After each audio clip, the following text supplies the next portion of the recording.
I had it all: a billionaire's empire, a perfect wife, and a garage filled with dreams.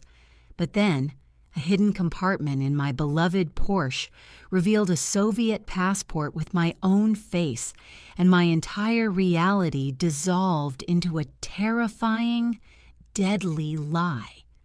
They say money can't buy happiness, but I always found that to be a lie told by people who've never had to worry about a surprise bill.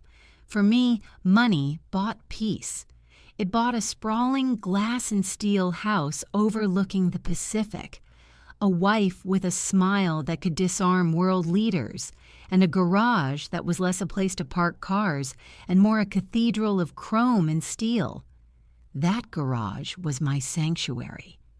Inside, my collection gleamed under recessed lighting: a fiery red Ferrari, a sleek black McLaren, and my true love, a 1968 Porsche 911T, silver as a moonbeam. I bought it as a rusted-out shell and had been restoring it myself, bolt by painstaking bolt, for the past 3 years. It was the one thing that connected me, Arthur Vance, CEO of a multi-billion-dollar tech firm, to the grease-stained teenager I used to be, the one who dreamed of a life just like this. That Saturday started like any other.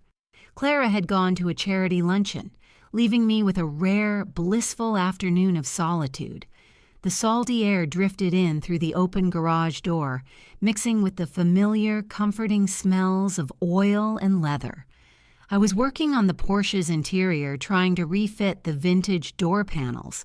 The leather was stiff and the fit was tight. As I pressed hard near the bottom of the passenger side door, I heard a sound that didn't belong, a soft, metallic click. I frowned, running my fingers over the spot. There was nothing there, just smooth, worn leather. I pressed again, harder this time. Click. My curiosity piqued. I grabbed a trim removal tool and carefully pried the panel away from the door frame. And there it was. A section of the metal, no bigger than a postcard, was recessed with a tiny, almost invisible latch. It wasn't part of the original Porsche design. I knew every inch of this car. This was custom. This was hidden. My heart started a low, heavy drum beat against my ribs. My hands, usually so steady during delicate soldering or corporate negotiations, trembled slightly as I worked the latch. It sprang open with a faint hiss, revealing a small, felt-lined cavity. Inside sat a single object, a worn, dark blue leather pouch, tied shut with a leather cord. It felt heavy, solid. I sank onto the workshop stool, the pouch feeling alien in my palm. For a moment, I just stared at it. This car had 2 previous owners before me, both old men who had barely driven it. What secret could they have possibly hidden? Untying the cord, I tipped the contents into my hand. It wasn't gold or jewels. It was a passport and a single heavy, old-fashioned brass key. My breath hitched. The passport was from the Soviet Union, the faded red cover and hammer and sickle emblem a relic of a bygone era. My mind was reeling. A Cold War spy cache? In my Porsche? It felt like something out of a bad movie. Then I opened it, and the world tilted on its axis. The photograph was black and white, grainy, and stamped with an official seal. The man in the picture was younger, his face harder, his eyes holding a cold emptiness I'd never seen in a mirror. But there was no mistaking it. It was me. My jawline, the shape of my nose, the small scar above my left eyebrow from a childhood fall. It was my face, staring back at me from 3 decades ago. I flipped to the information page, my hands shaking so badly I could barely read the Cyrillic script. But the name, printed in block letters, was clear enough. Viktor Morozov, born in Leningrad.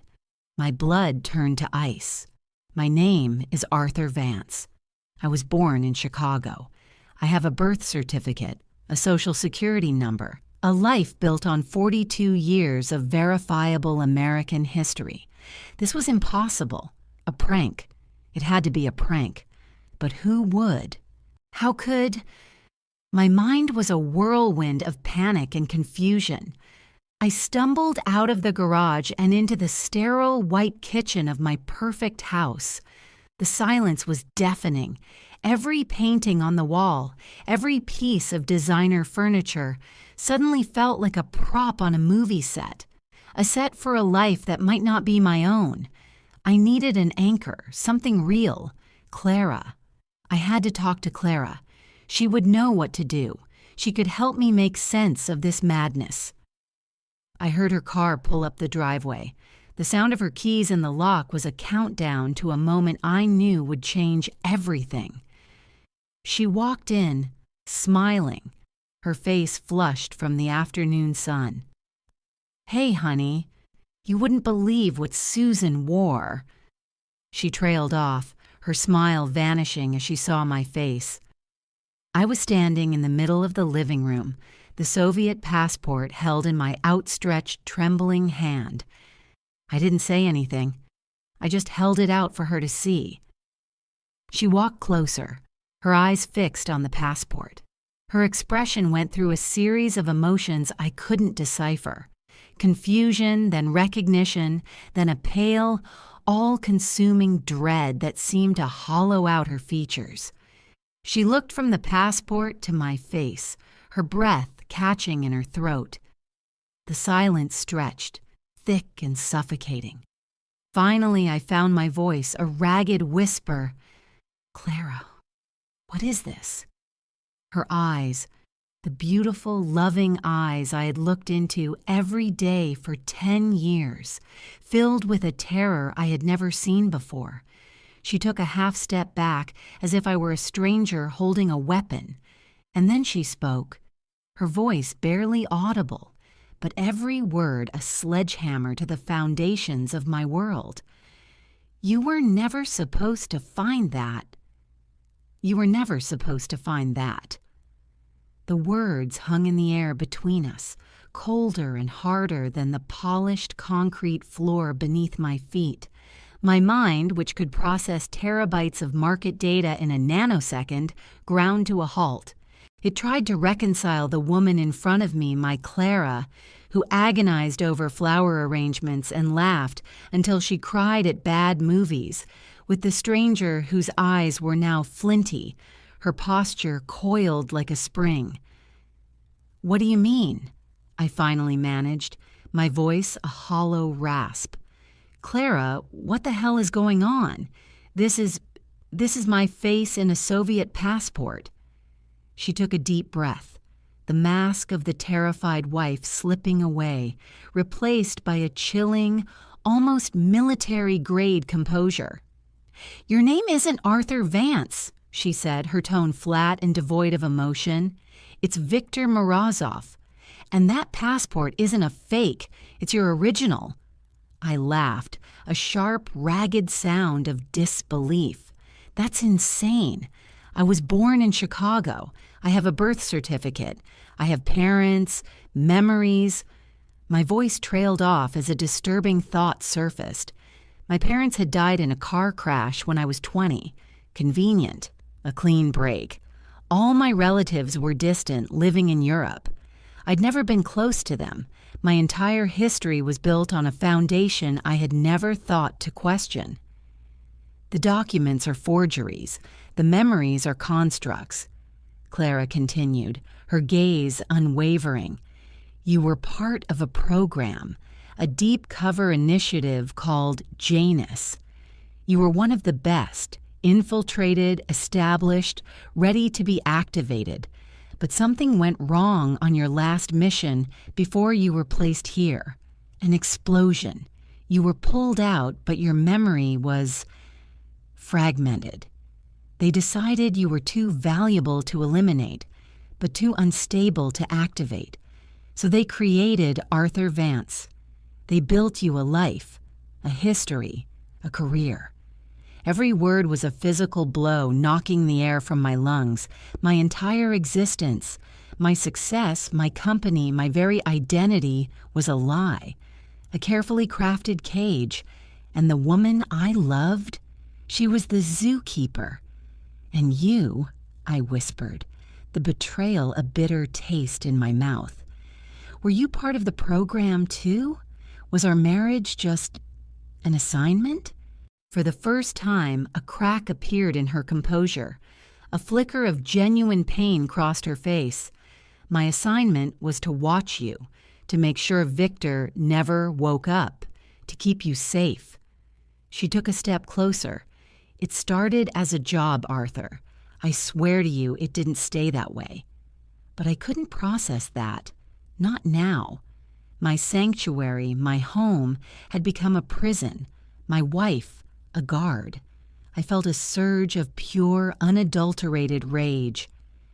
I don't believe you. I strode towards the phone on the kitchen counter. I'm calling the police. I'm calling my lawyer. No, she hissed, moving with a speed that startled me, intercepting my path. She grabbed my arm, her grip surprisingly strong. You can't. You don't know who you can trust, who they are. Finding that passport wasn't just an accident. That compartment is a failsafe, a dead man's switch. By opening it, you've sent a signal. You've just told them that Victor Morozov is awake, and they will be coming to put him back to sleep, permanently. As if on cue, a low rumble echoed from outside, a sound that cut through the quiet afternoon hum of the neighborhood. It was the sound of an engine, heavy and powerful, not the purr of a neighbor's Tesla or the whine of a delivery van. I instinctively moved to the large picture window overlooking the winding driveway. My blood ran cold. A black, unmarked SUV was crawling up the hill towards our gate. It had no license plates. Clara had followed my gaze, her face ashen. She released my arm and sprinted toward the master bedroom. "We have to go, now!" she yelled over her shoulder. I was frozen, watching the vehicle approach. 2 men in dark suits sat in the front, their faces impassive, their eyes hidden behind sunglasses. They looked like government agents from a movie, but the threat they radiated was terrifyingly real. My life as Arthur Vance was over. It had been shattered in the space of 10 minutes. But if Clara was right, the life of Victor Morozov might be even shorter. Clara reappeared, a canvas duffel bag slung over her shoulder. She was holding a small, sleek black pistol in her hand, holding it with a familiarity that made my stomach churn. She didn't look like my wife anymore. She looked like a soldier. "Arthur, listen to me," she commanded, her voice sharp, pulling me from my trance. "There's a tunnel. In the wine cellar, behind the third rack, it leads out to the cliffs. We have less than a minute." The SUV stopped just outside the gate. A moment later, the thick iron bars began to slide open, not with the slow grace I was used to, but with a sudden, screeching speed. They hadn't used the code. They had overridden the system. They were coming in. My feet finally obeyed my brain. We scrambled down the spiral staircase to the wine cellar, the air growing cool and damp around us. Clara moved with a desperate urgency, shoving aside cases of vintage Bordeaux I'd been saving for our 20th anniversary, a milestone we would never reach. She found a specific bottle, a 1982 Chateau Margaux, and twisted it. With a low groan of stone on stone, the entire rack swung inward, revealing a dark, narrow passage. The smell of earth and sea rushed out to meet us. From upstairs, we heard the splintering crash of the front door being forced open. "Go! Don't stop for anything!" Clara shoved me into the darkness and pushed the bag into my hands. The tunnel was rough-hewn, barely tall enough to stand in, and lit by a single string of bare, low-wattage bulbs. I stumbled forward, my heart hammering against my ribs, the brass key from the pouch digging into my palm. Clara was right behind me, pulling the stone door shut. The click of the lock was followed instantly by a muffled boom from the house above, shaking dust from the ceiling. We ran. The tunnel twisted and sloped downwards. The sound of our ragged breaths and pounding feet was all I could hear. The life of Arthur Vance, the CEO, the car enthusiast, the husband, was dissolving behind me with every step. All that was left was Viktor Morozov, a ghost running for his life with a woman who was both his keeper and his betrayer. After what felt like an eternity, the tunnel opened into a small, sea-carved cave. The roar of the ocean was deafening. Anchored to a small hidden dock, bobbing in the turbulent water, was a rigid inflatable boat, its engine covered by a tarp. Freedom, or at least the chance of it. "What now?" I shouted over the crashing waves as Clara ripped the tarp off the engine. "Now we disappear," she yelled back, tossing me a life vest. "They think you're a liability, a loose end, but they're wrong. You're an asset. The key, the one from the pouch, it's for a safe deposit box in Geneva. It contains everything. The original mission files, the contingency plans, the names of everyone involved in Janus, right up to the top. It's our only leverage." It was all too much. My mind was still reeling from the discovery in the garage, let alone a global conspiracy and a new identity. Our leverage? Clara, you were one of them. How can I trust a single word you say? She stopped what she was doing and turned to face me, her hair whipped across her face by the wind. The cold, professional mask was gone, replaced by a raw, desperate vulnerability. "Because for 7 years I chose you, Arthur. Every single day.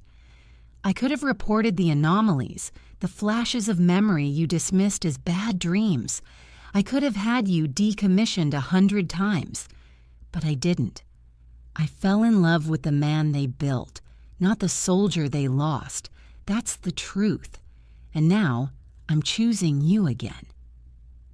Before I could answer, a spotlight pierced the darkness of the cave mouth from above, followed by the whir of helicopter blades. They had found the exit. "They're here!" Clara screamed, yanking the starter cord. The engine sputtered, coughed, and roared to life. She jumped into the driver's seat and gunned the throttle, pushing us out from the relative safety of the cave into the churning, open sea. The next few minutes were a blur of spray, noise, and fear. The helicopter swooped low, its spotlight tracking us like a predator. I could see figures leaning out of the open door. Clara swerved violently, navigating the jagged coastal rocks with a skill that defied belief. A line of bullets stitched across the water just inches from our stern. She wasn't just my wife. She was a trained operative of the highest caliber, and she was using every ounce of that training to save us. Then I saw it. Tucked beneath the passenger seat was a flare gun. An instinct I didn't know I possessed took over. Viktor Morozov, the soldier, was waking up. I grabbed it, loaded a cartridge, and stood up, bracing myself against the lurching boat. I aimed not at the helicopter itself, but at the pilot's windshield. The bright magnesium flare would be blinding. I waited for the perfect moment as it banked for another pass. I fired. The red projectile streaked upwards, exploding in a blinding shower of crimson light right in the pilot's line of sight. The helicopter faltered, veering sharply as the disoriented pilot fought for control. It was the opening we needed. Clara pushed the boat to its limit, racing out from the coast and into the vast, dark expanse of the Pacific Ocean. We watched as the helicopter, now just a distant light, gave up the chase and turned back toward the shore. We were alone, adrift on the dark water, the lights of my old life shrinking on the horizon. I sank onto the seat, my body trembling with adrenaline and exhaustion. I looked at Clara, her knuckles white as she gripped the wheel, her gaze fixed on the endless night ahead. I didn't know who she was, not really. I didn't even know who I was. Arthur Vance was a fiction. Viktor Morozov was a stranger. But in that moment, none of it mattered. The life they had built for me was a lie. But the love I felt for the woman beside me was the only real thing I had left. The millionaire was gone, his garage and his Porsches left to the ghosts of a manufactured past. But out here, in the cold and the dark, a man named Victor, with his keeper-turned-savior, had a key to his truth. And for the first time, he was finally on his way to find it.